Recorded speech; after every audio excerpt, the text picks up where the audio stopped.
I have to say I find it very painful that people in this chamber are rehashing discredited 30-year-old smears. Yeah, exactly. That is doing nothing. Disgraceful. It's doing nothing for community cohesion. Both the Home Secretary yesterday and the Minister now seems to be saying the reason that we did not have the inquiry is because nobody died. Yeah. Is this the new bar that this government is levying on justice? Minister of State. No, and I think the honourable lady, with all due respect, is using rather unfortunate interpretation of what I said. I've been very clear, as was the Home Secretary yesterday. There are a wide range of issues to look at in terms of the public interest around an inquiry. There is the issue that there were no wrongful convictions. There is the issue that there were no deaths. But there is also, and I think this is absolutely key, and I will stress this again, the fact that what are the lessons we are looking to learn from an incident that happened 30 years ago, bear in mind in that period, from the Police and Criminal Evidence Act of 1984 right the way through today's Police and Crime Bill that is going through this House, there has been a substantial and dramatic change in the system and structure of policing in this country. That means things are very different today, and therefore there is no wider public interest in having an inquiry at this time. Mr. Gareth Johnson. Mr. Speaker. Mr. Speaker, does the Minister agree with me that we are in danger here of running away with the concept that all police at the time were bad and all striking miners were good? I still remember, Mr. Speaker, Arthur Scargill refusing to condemn picket line violence.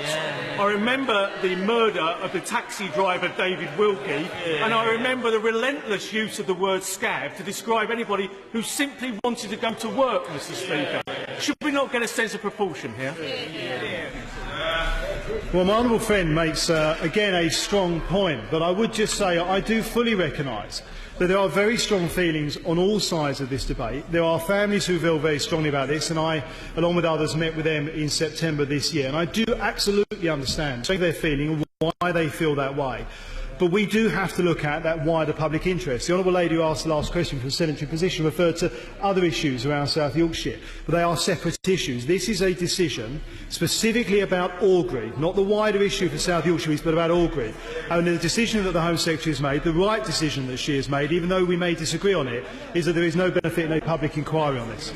Ed Miliband. Mr. Speaker, the Minister in his statement today reflects what the Home Secretary said in her written statement yesterday, which is that somehow there can be no inquiry because South Yorkshire policing has moved on. I have to say to him, this is a new principle of truth and justice, that it can be denied on the face of serious allegations because of the dubious claim that lessons have been learned.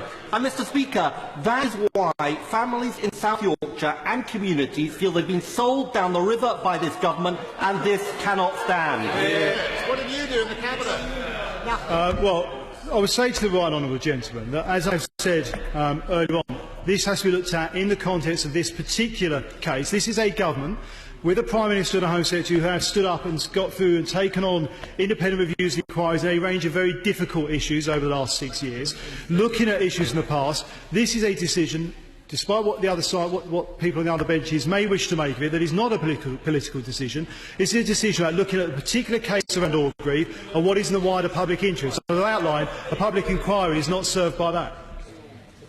David T.C. Davis. Thank you, Mr. Speaker. Would the Minister agree that by far and away the worst atrocity of those terrible events were the murder of the taxi driver, David Wilkie? Is he as amazed as I was that not once has his death been mentioned by any of the members opposite? And would he agree with me that if we're going to have a public inquiry, it should be into what the former leader of the Labour Party called the lies and the violence and the lack of a ballot by those strikebreakers? Well, my honourable friend again highlights the strength of feeling on all sides of this debate around the activities of many years ago. But I would just say to him, to the key point of his question about what would happen if there was an inquiry, there will not be a public inquiry. The Home Secretary and the Government's decision is that the public wider interest is not served by having an Orgreave inquiry. Dennis Skinner. Why is it that 31 years is too long for an inquiry, and yet 31 years is not too long for this government to hide the Cabinet papers on the strike and refuse to release them? Why is it so long that we now know that the Thatcher government was going to close 75 pits and not 20? The truth is that this nasty party has now become the nasty government that is more concerned about preserving the Thatcher legacy than it is fighting for truth and justice. Thank you, Mr. Speaker. Well, I would say to the honourable gentleman that actually I think again he interestingly interpreted what I've been saying this afternoon. What I said very clearly is the decision around not having a public inquiry is based on looking at the wider public interest, which includes issues such as no wrongful convictions, no deaths, and importantly, the changing in police structure and behaviour seen partly by the last Labour government, but also predominantly by this government as well as the work that's going on. I would ask him to support us and join with us in supporting the further work to continue those reforms and to work with the South Yorkshire Police in order to look at their relationship with people going forward. And I've spoken to the Police and Crime Commissioner of South Yorkshire, who himself has been clear that he is very keen to be transparent and to deliver more, and has actually employed an archivist to make sure they can get out all of the archives that they can from South Yorkshire Police. I'm sure he'll be wanting to engage with him on that. Simon Hoare. Mr. Speaker, the civic indignation from the party opposite cannot mask the fact that in 13 years of a Labour government, the issue of Orgreave was completely neglected and forgotten. But can my right honourable friend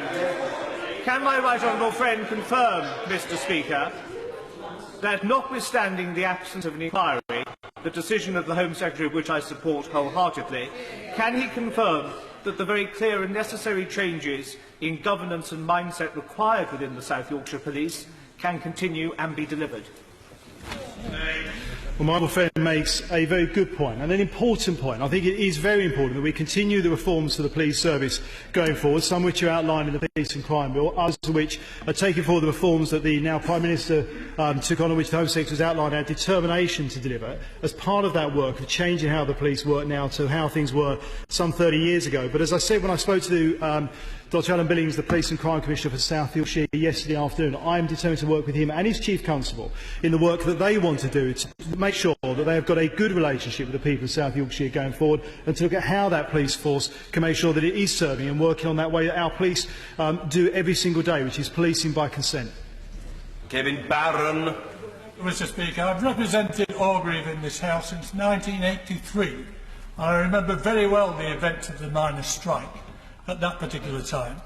And could I say I call for a review of a public inquiry to review the policing of the miners' strike in 1985, and it was denied at that time and is denied now. The Minister says that the IPPC is still looking at these issues. The Minister must know that the IPPC deal with serving Chief Constable or serving police officers. There had been about 16 at the time, if they're still serving in South Yorkshire. It is not an answer to it. And when he talks about the Home Secretary looking at papers, we need an independent individual to look at papers, even if it's not a full public inquiry. Surely we should have somebody of an independent nature to look at these inquiries and at least to see if there's any lessons to be learnt by the policing of the miners' strike during 1984-85.